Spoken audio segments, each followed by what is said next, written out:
I woke up to the sound of lively laughter, the shrill notes of a violin, and the rich aroma of tea mingling with the sweet buttery scent of baked goods.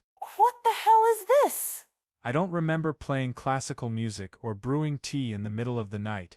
I blinked a few times, rubbed my eyes with the back of my hand, trying to shake off the grogginess while the smell of tea and pastries kept hitting my nose. This is weird because I definitely didn't plan any kind of party. I, Ethan Caldwell, live alone in my small wooden house in Willow Creek, Texas, a place I cherish for its peacefulness and the garden full of my gnome collection. I stumbled out of bed, my bare feet hitting the cold wooden floor, and pulled back the living room curtains to look outside. And then I froze. My backyard, my private land where I'd sweated buckets tending to every detail, had transformed into something entirely different overnight. Dozens of strangers were milling around on the lawn I'd meticulously trimmed, under the oak trees I'd grown from acorns. A long row of tables draped in pristine white cloths was loaded with teapots, pastries and porcelain cups, leading to a fake floral arch set up in the middle of the garden.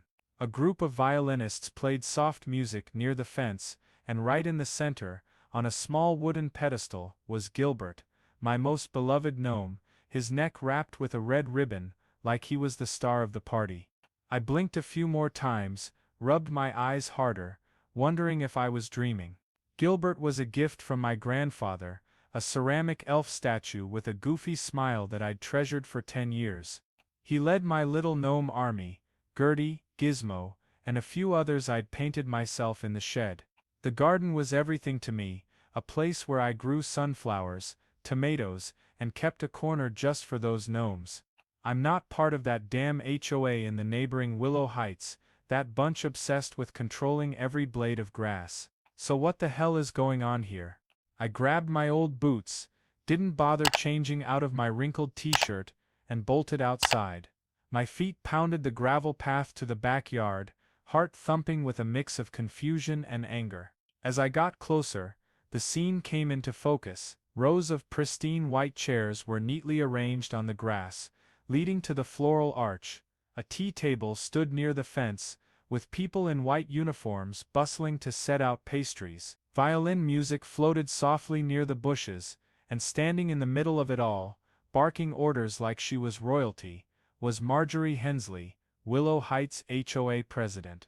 She wore a garish floral dress, blonde hair piled high, waving a clipboard, her shrill voice cutting through. Everyone, another tray of pastries. We need this tea party to be perfect. I stood there, stunned, staring at Marjorie. She'd turned my yard into a damn tea party, with Gilbert as the centerpiece. I charged out, boots crunching gravel, heart pounding harder than ever. This had to be a mistake. Maybe they got the address wrong, or someone screwed up. But as I got closer, I saw a big sign hanging on the arch, "Welcome to the Willow Heights Community Gnome Tea Party." I gritted my teeth. No mistake, this was blatant overreach. Marjorie turned just as I reached the front row of chairs, her face lighting up with a fake smile. "Oh, good morning, Ethan," she chirped, waving her clipboard like she was doing me a favor. "Isn't this wonderful? The community will love this party." I stared at her, dumbfounded. "Marjorie, what the hell is this?" She gave a light laugh, that airy kind that made me want to clench my fists. "Oh, don't be so dramatic, Ethan. It's just a little tea party.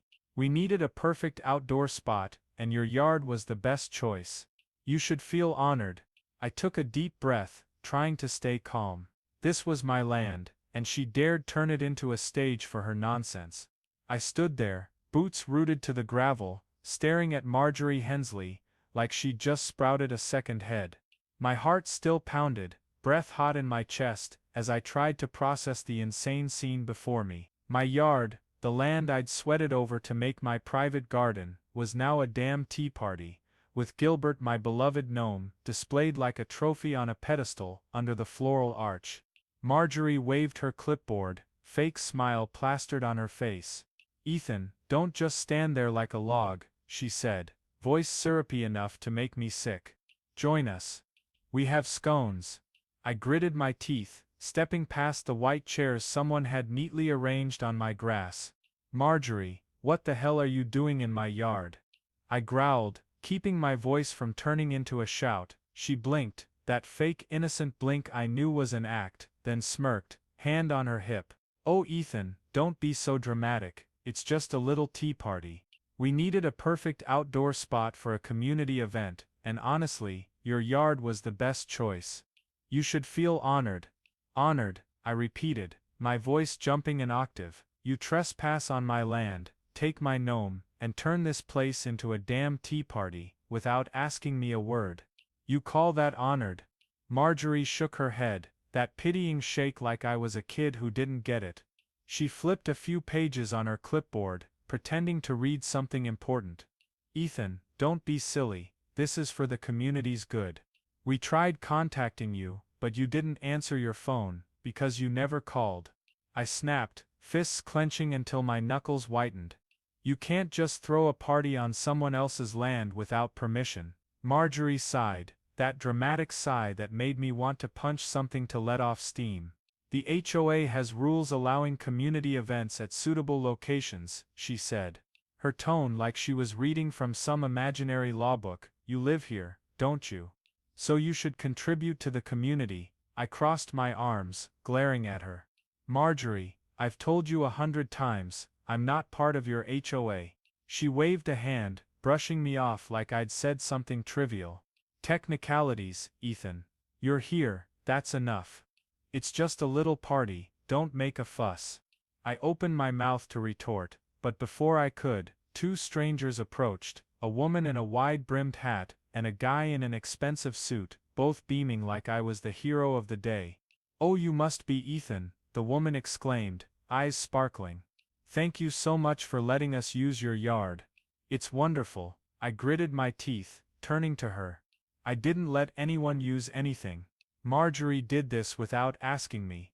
The suit guy chuckled, clapping my shoulder like we were buddies. "Come on man, don't stress. It's just a tea party. We've paid in full, and guests are already arriving." I shrugged his hand off, turning to Marjorie. "Paid? Paid who?" She raised an eyebrow, voice soft but smug. "The HOA of course. A very reasonable fee if I do say so." I stared at her, mind reeling from the sheer audacity. She didn't just take my yard, my Gilbert, she was profiting off it. My land, my space. And she acted like she was doing me a favor.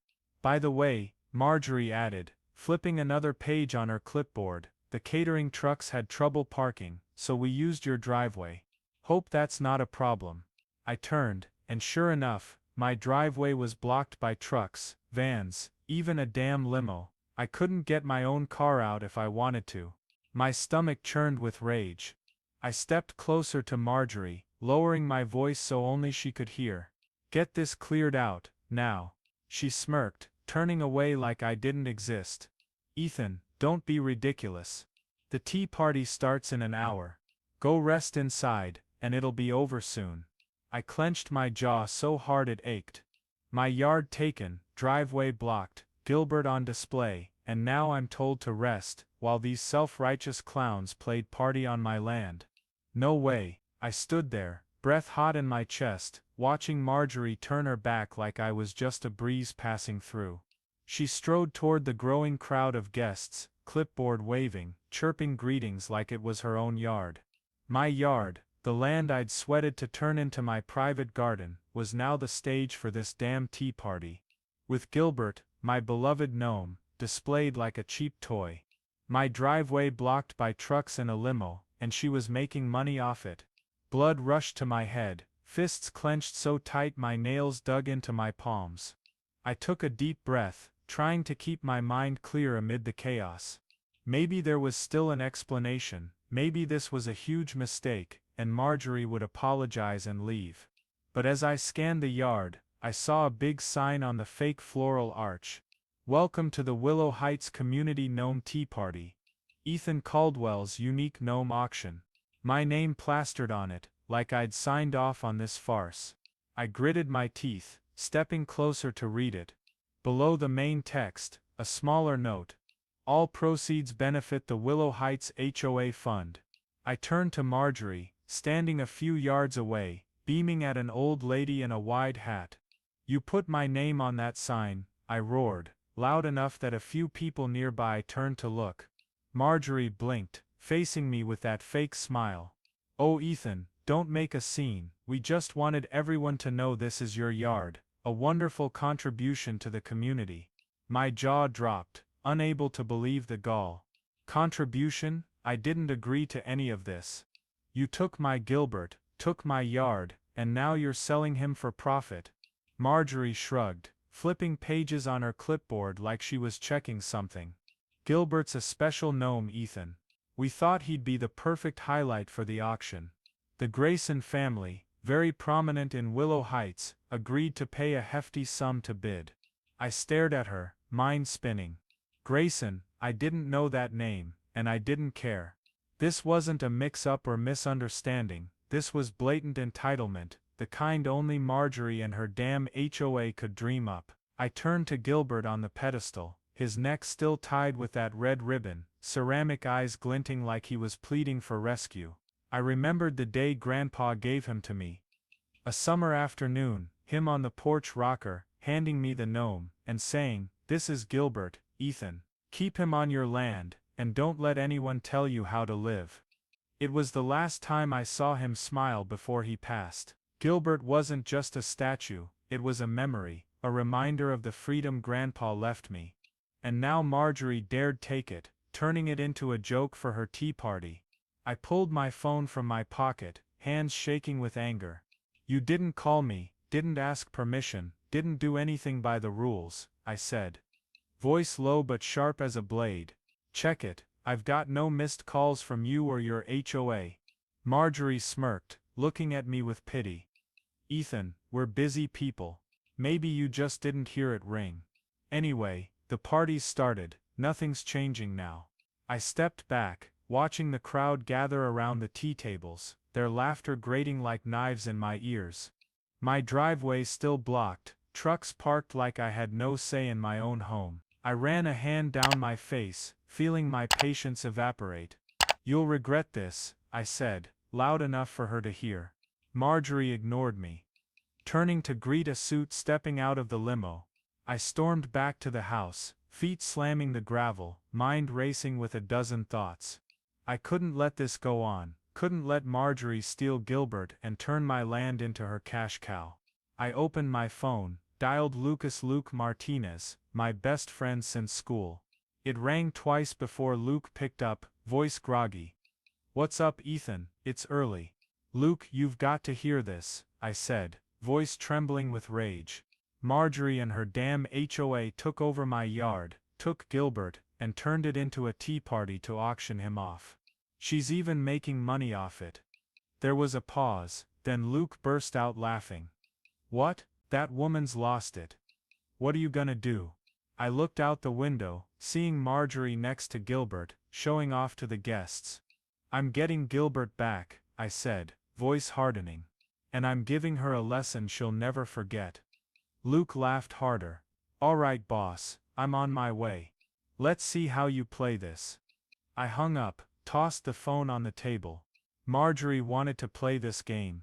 Fine, she was about to see me play back, and I don't play soft.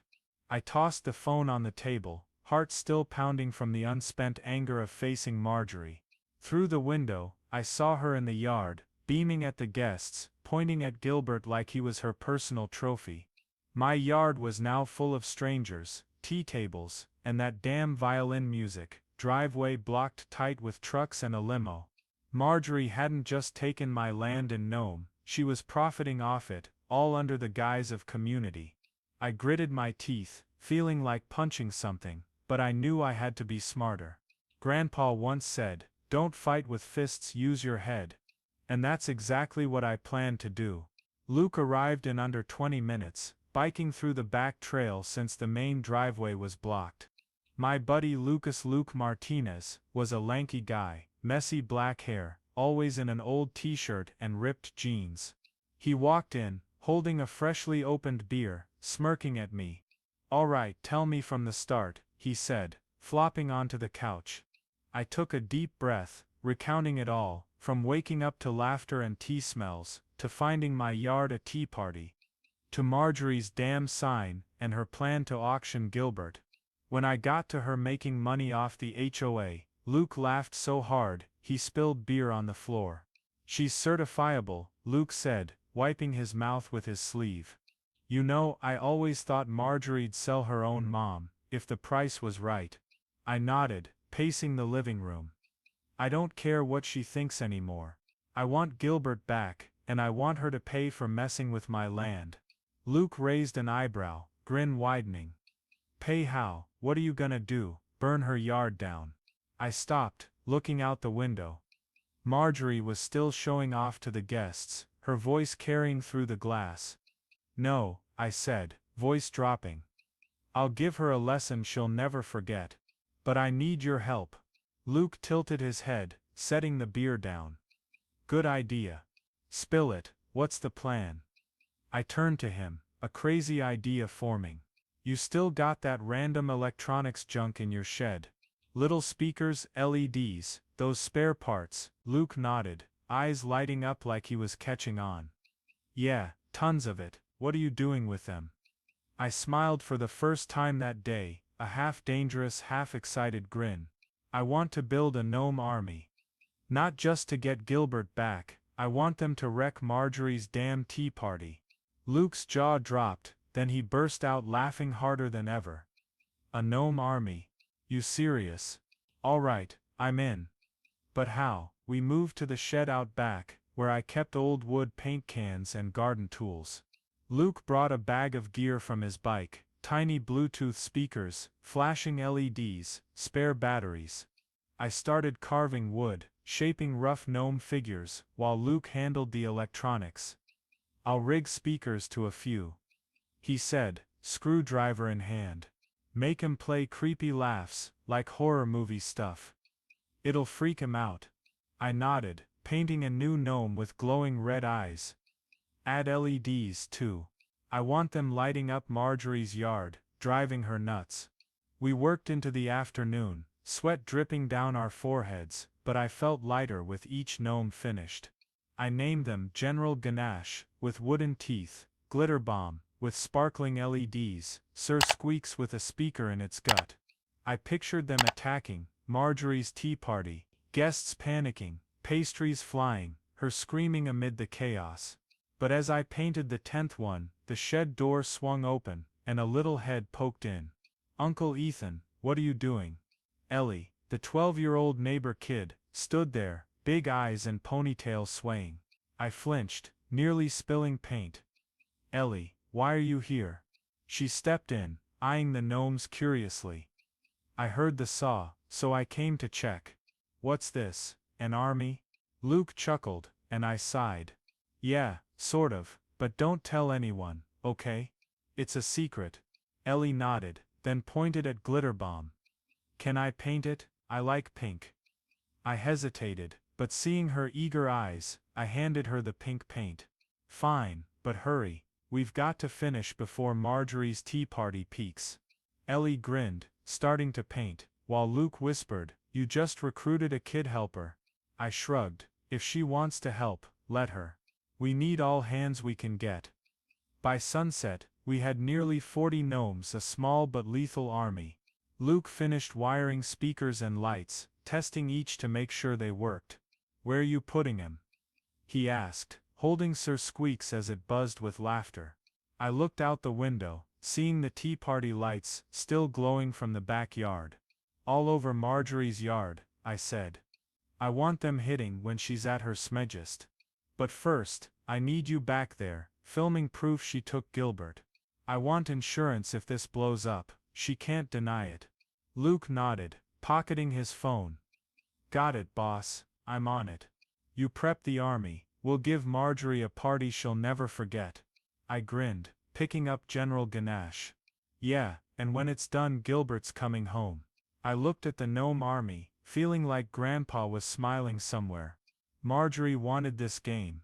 She was about to see me play, and I play big. I stood in the shed, holding General Ganache, peering through the window slit at the backyard.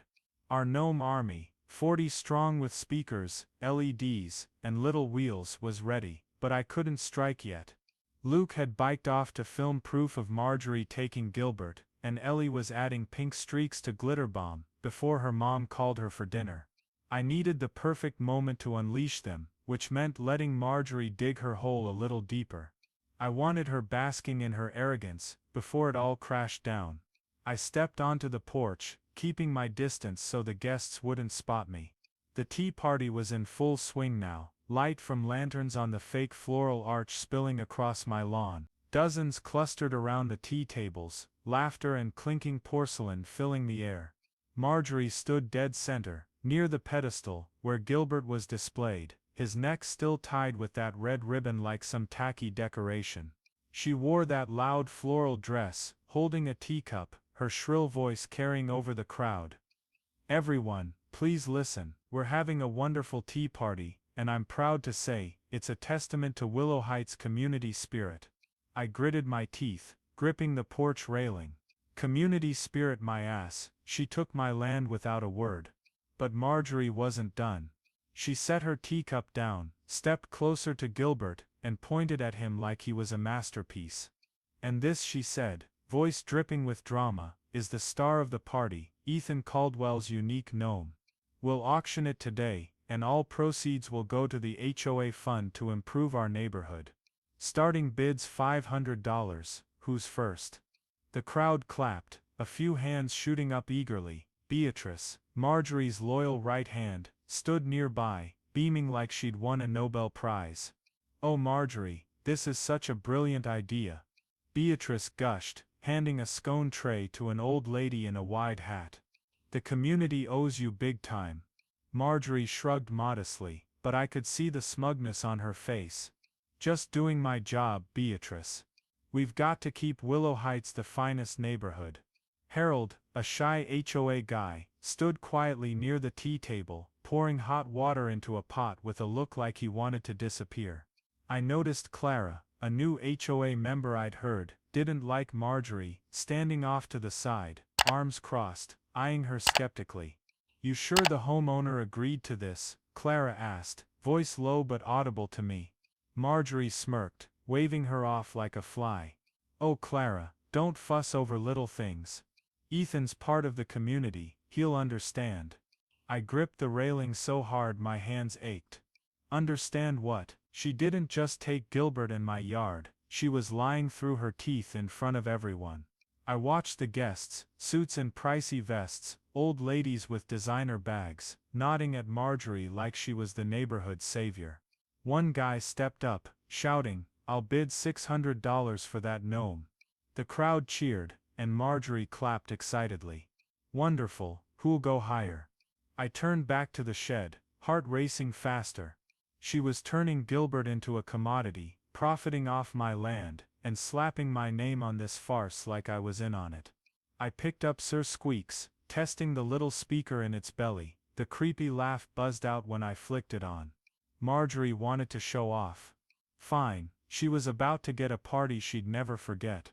I looked out again, seeing her raise her teacup like she was toasting the world. "Thank you all for coming," she said, voice syrupy enough to gag on. "Enjoy the party, and get ready for the auction." I smirked, a cold grin spreading across my face. "Enjoy it, Marjorie, because when my gnome army hits, you won't be smiling anymore." I stood on the porch, clutching Sir Squeaks, watching Marjorie raise her teacup in the yard, like she'd just been crowned queen. The tea party was at its peak, guests clapping, violins trilling, and the unique gnome auction sign peeking out behind the fake floral arch. Gilbert still stood on the pedestal, red ribbon around his neck, ceramic eyes glinting like he was begging me to save him. Marjorie had just yelled, "Who'll top $600, when my phone buzzed. Luke texted, "Got the video. She admitted taking Gilbert from your yard yesterday." "Ready?" I smirked, texting back, "Turn it all on. Showtime." I stepped into the shed, where our 40-strong gnome army with speakers, leadys and little wheels, stood lined up like soldiers awaiting orders. Luke had rigged remote controls to each group, and I just had to press a button to activate them.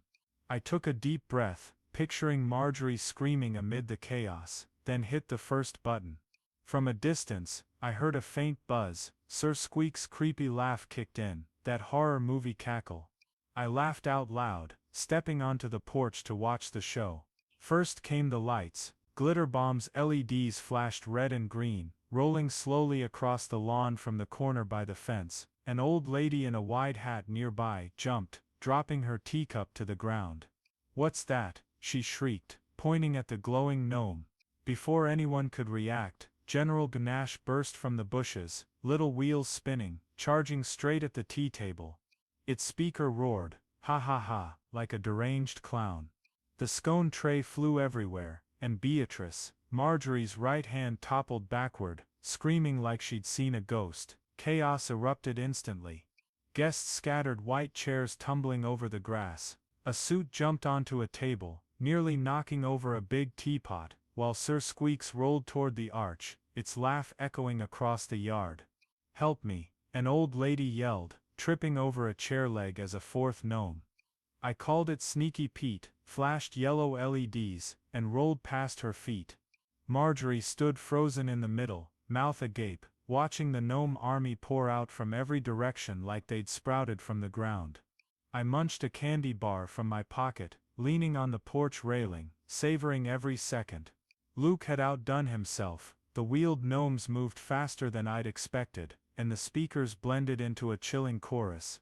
Another one, Captain Chuckles, barreled into the violinists, sending them fleeing, their instruments crashing to the grass.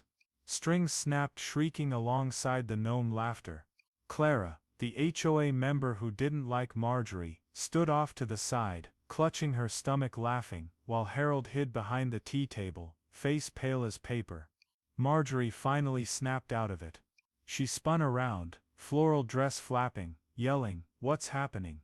But before she could do anything, Glitterbomb rolled right into her legs, lights flashing like a disco. She stumbled, hands smacking the pedestal, nearly toppling Gilbert. I stepped off the porch, moving closer to grab Gilbert amid the madness. "Looks fun, Marjorie," I shouted, voice dripping with sarcasm. She whipped toward me, face red, eyes blazing. "Ethan, what are you doing?" I shrugged, scooping Gilbert off the pedestal, as guests ran wild. "Seems my gnome army didn't get a tea party invite. Guess they wanted to join the fun." Marjorie opened her mouth to reply, but Sir Squeak's laugh drowned her out. An old lady nearby stepped on scattered scones slipping onto the grass, while the suit guy yelped as General Ganache chased him around the arch. I hugged Gilbert, relief washing over me as he was back in my hands, but I wasn't done. I hit the final button on the remote, and the last 5 gnomes, the chaos crew, rolled out from the bushes, ladies blazing, laughter thundering. The crowd lost it completely. An old lady climbed a chair to dodge Sneaky Pete, while another guy tripped over lantern cords, sending the whole string crashing down. Marjorie turned to me, trembling finger pointed at my face. "You did this on purpose, call them off now." I smirked, tucking Gilbert under my arm. "They live here, Marjorie. You're the trespasser." She opened her mouth to yell again, but Captain Chuckles rolled over her feet, sending her sprawling once more, dress smeared with grass. Guests now bolted for the driveway, which got them nowhere since the trucks still blocked it. Clara stepped closer to me, still chuckling. "I don't like Marjorie, but this is epic," she said, pointing at Glitterbomb flashing near the wrecked tea table. I nodded, watching Marjorie struggle to stand amid the mess. Pastries littered the grass, tables overturned, and the gnome army's laughter still rang out. I took another bite of my candy, feeling like I was watching a top-tier TV show. Marjorie wanted a tea party. She just got one Willow Heights would never forget. I stood there, Gilbert tucked under my arm, munching the last of my candy bar, while the gnome army still roared across the yard. The eerie laughter from Sir Squeak's and Glitterbomb's flashing lights echoed over the lawn, now a battlefield of scattered scones, toppled chairs, and overturned tea tables. Marjorie crawled up from her fall, floral dress smeared with grass, blonde hair spilling out of its bun like a bird's nest. The guests ran wild, some trying to climb over the trucks blocking the driveway, but most just stood gaping at her with a mix of panic and anger. I smirked, feeling like I'd just won a big chess match. Marjorie spun toward me, face flushed, trembling finger pointed at my face. "Ethan Caldwell, you'll pay for this," she shrieked, her shrill voice cutting through General Gnash's laughter as it rolled nearby. "I'll call the police, I'll sue you for vandalism." I shrugged, setting Gilbert on the porch railing. "Go ahead, Marjorie. I'd love to see them handle an unpermitted tea party on private property." Her jaw dropped, but before she could reply, Clara stepped forward, arms crossed, smirking at her. "I'd like to hear that explanation too, Marjorie. You said Ethan agreed to this?" Marjorie ignored Clara, yanking her phone from her purse, hands shaking so hard she nearly dropped it. "Hello, Sheriff Ortiz? I need you at Willow Creek now. There's a lunatic ruining our community event," I snorted, leaning on the railing, waiting to see what game she'd play next. Meanwhile, Beatrice quietly scooped up scone crumbs, and Harold hid behind a bush, like he wanted to vanish from this mess. Less than 10 minutes later, police sirens wailed in the distance. 2 patrol cars pulled up outside the driveway, still blocked by the tea party trucks, and Sheriff Ortiz stepped out, cap shading half his face, notepad in hand. Beside him was Deputy Phillips, a middle-aged guy in a rumpled shirt, scanning the scene with a bored look. Marjorie charged over, pointing at me like I'd just torched the neighborhood. "Sheriff Ortiz, arrest him," she yelled. "He unleashed a pack of crazy gnomes and wrecked our tea party. This is public property, and he sabotaged it on purpose." Ortiz raised an eyebrow, glancing at me, then back at Marjorie. "Whose land is this?" he asked, voice flat. I raised my hand, stepping off the porch. "Mine, private property, not part of Willow Heights HOA. Ortiz nodded, jotting something down, while Marjorie screeched, "He's lying. He tried to ruin our event. Look at this mess." Phillips surveyed the yard, chairs down, pastries everywhere, glitter bombs still blinking near an upturned tea table. "What event?" he asked. "All I see is a mess on someone else's land." Marjorie's face reddened, waving her now crumpled clipboard. "This is a community tea party. We have the right to use suitable locations." I crossed my arms, staring at her. "Suitable how when you didn't ask me? This is private property, Marjorie. You trespassed, took my Gilbert, and charged guests money." Ortiz turned to her,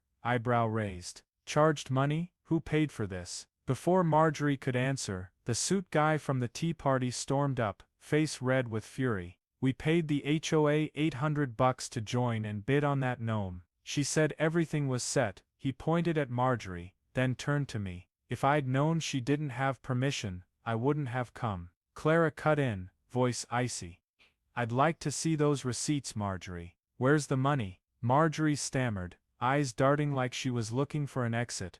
The money's in the HOA fund, of course. This was for the community." But then Luke biked up from the back trail, holding his phone high. "Got proof right here," he shouted, running over to hand it to Ortiz. "This video's from yesterday, caught Marjorie taking Gilbert from Ethan's yard without asking, all unauthorized." Ortiz watched it, frowning, then turned to Marjorie. "You got a permit for an event on this land?" Marjorie paled, hands trembling. We thought Ethan agreed." Ortiz cut her off, voice firm. "Thinking's not enough. This is private property, and you had no right. And the money thing will need to see the HOA books." Phillips nodded, eyeing Marjorie. "You'd better come with us to the station to explain this." Marjorie shrieked, voice cracking. "No, it's just a misunderstanding." But Ortiz ignored her, motioning her to follow. I smirked, watching her get led off amid the angry glares of the remaining guests. "Tell it to the judge, Marjorie," I said, dripping with sarcasm. She spun back, eyes wild, but could do nothing. As Ortiz nudged her into the patrol car, I stood on the porch, watching the patrol car take Marjorie away, its lights fading into the distance. Gilbert was safe in my hands, the gnome army had stopped its racket, and my yard was a wreck. Chairs toppled, scones scattered, tea tables flipped. Luke slapped my shoulder, grinning wide. "You did it, boss. She's toast." I smirked, setting Gilbert on the railing. "Not yet. She won't go down that easy." But deep down, I knew Marjorie's leverage was gone. Sheriff Ortiz and Deputy Phillips saw her wrong, and the furious guests were demanding refunds. This was just the start. That night, my phone buzzed. A text from Clara, the only HOA member not caught up in Marjorie's farce. Emergency HOA meeting at 7, Community House. Marjorie's losing it. You should come. I frowned, glancing at Gilbert on the kitchen table. I wasn't in the HOA, no reason to get tangled in their drama. But the thought of watching Marjorie crash completely was too tempting to pass up. I shrugged, pocketed my phone, and drove to the Willow Heights Community House. When I arrived, the meeting room's air was thick as a taut string. HOA members sat around a long table, no fake smiles or polite whispers like usual. Instead, angry glares, hushed arguments, and barely contained chaos. Marjorie sat at the head, hands gripping her chair's arms, face stiff as a statue. Clara stood near the door, arms crossed, staring at her, while Beatrice and Harold sat silent, eyes glued to the table like they wanted to disappear. Harold stood first, voice shaky but firm. All right, we need to address the main issue. What happened at the tea party today? Everyone saw Marjorie's responsible. Marjorie straightened, forcing a tight smile. I think we should discuss the real problem. Ethan and his crazy gnomes, they ruined everything. Harold raised a hand, cutting her off. No, Marjorie. We're here to talk about you, not Ethan. A murmur of agreement rippled around the table. Clara stepped forward, voice cold. You said Ethan agreed to lend his yard, but he didn't know. You took his gnome, held an unpermitted tea party, and charged people money. You nearly got us sued. Marjorie gritted her teeth, gripping tighter. I did it for the community. That tea party mattered. It brought prestige, connection. It brought shame.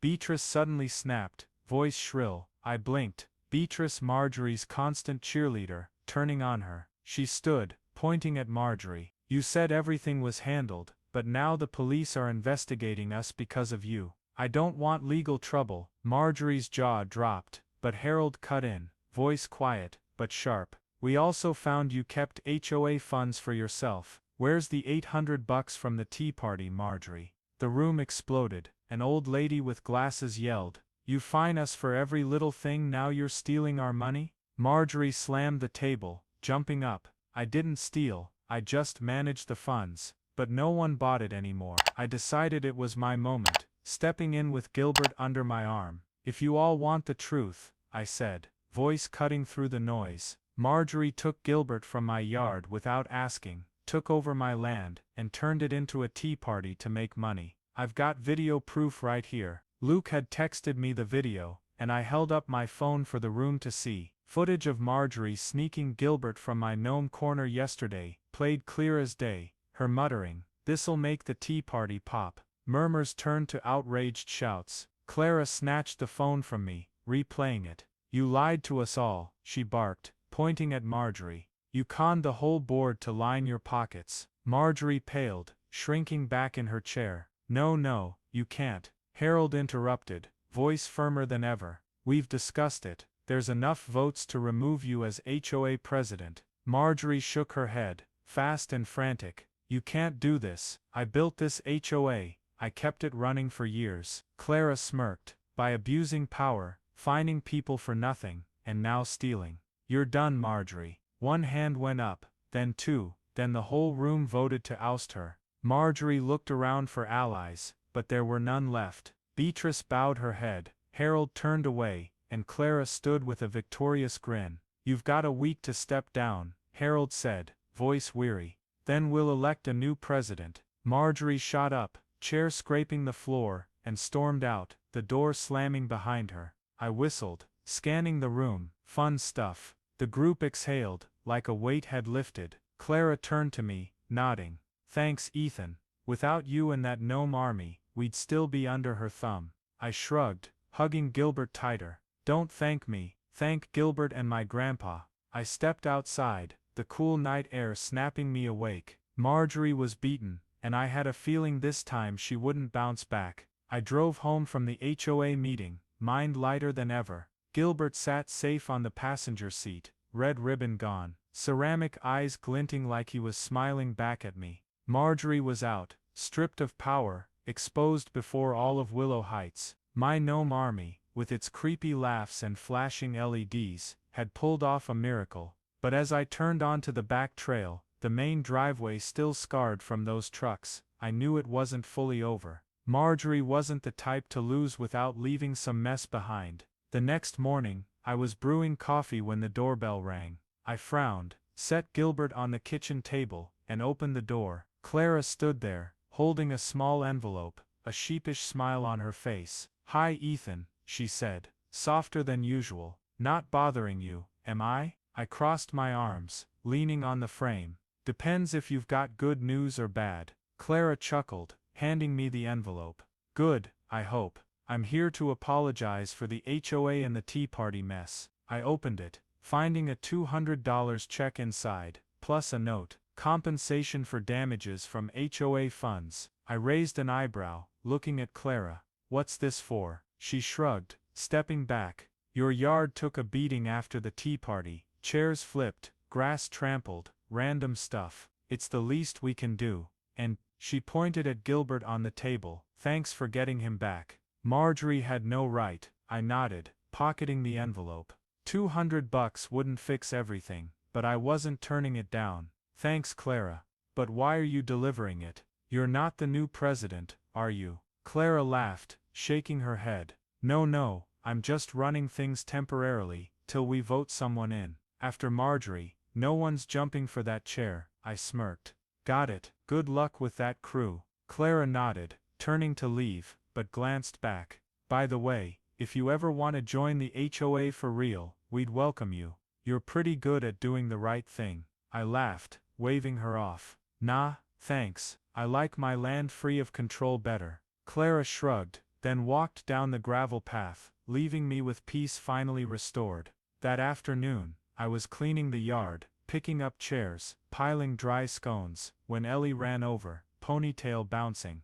"Uncle Ethan," she cheered, holding a box of homemade cookies. "Mom said to bring these. I heard you beat Mrs. Marjorie." I smiled, taking the box. "Not exactly beat Ellie, just taught her a lesson." Ellie grinned, looking around the yard. "Where's the gnome army?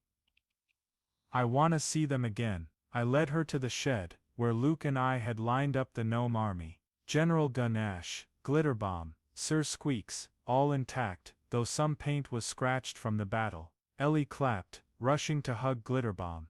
"I wanna throw them a party, to celebrate." I raised an eyebrow, but her excitement got me. "Fine, but just a few people, okay?" That evening, my yard turned into a cozy little corner. Ellie brought cookies, Luke brought beer, and a few curious neighbors dropped by after hearing gnome army rumors. We sat around a small fire, laughing about the day Marjorie fell. I set Gilbert back in his spot, the gnome corner in the garden, and watched him under the firelight.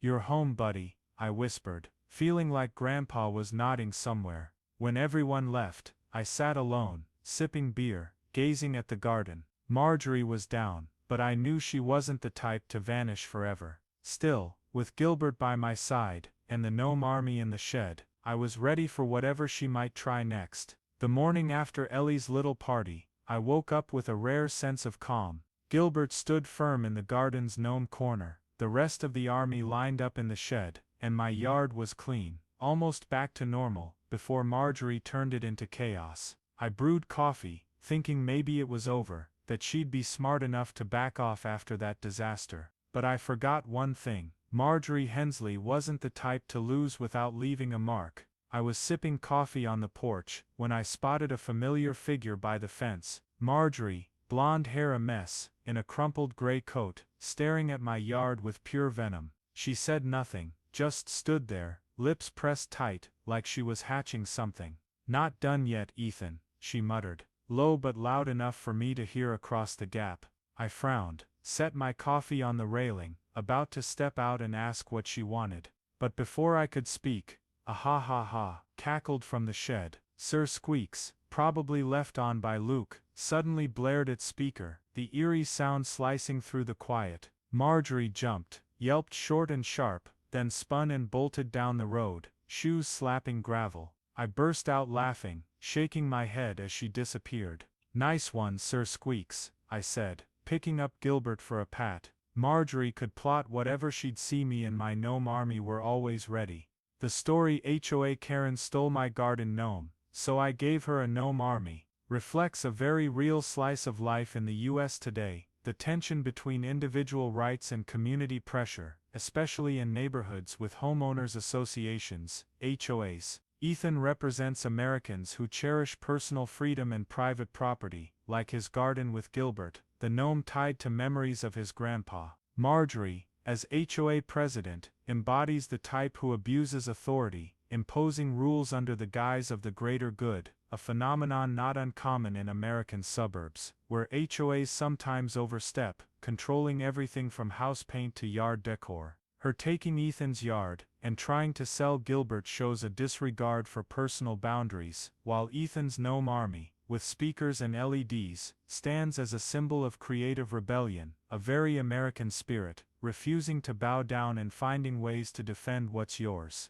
The lesson here for real-life America is know your rights and be ready to stand up when they're crossed, but do it smart and strategic. Ethan didn't just rage, he teamed up with Luke, used video as proof, and turned the gnome army into a funny but effective weapon to take Marjorie down. It's a reminder that in a society valuing law and property, knowing the rules like Ethan insisting his land isn't HOA and leveraging tech, video high-tech gnomes can be key to protecting yourself. Plus, support from Clara and Ellie highlights the value of real community, not Marjorie's forced kind, but voluntary solidarity. So if you face a Marjorie in real life, maybe an overbearing neighbor, or power-tripping group, stay calm, gather evidence, and fight back creatively like Ethan. Don't let anyone steal your Gilbert without a cost. Thanks for following Ethan and his gnome army against Marjorie. Subscribe to the channel so you don't miss the next hilarious battles. See you in the next video, where we'll explore more ways to protect your own garden.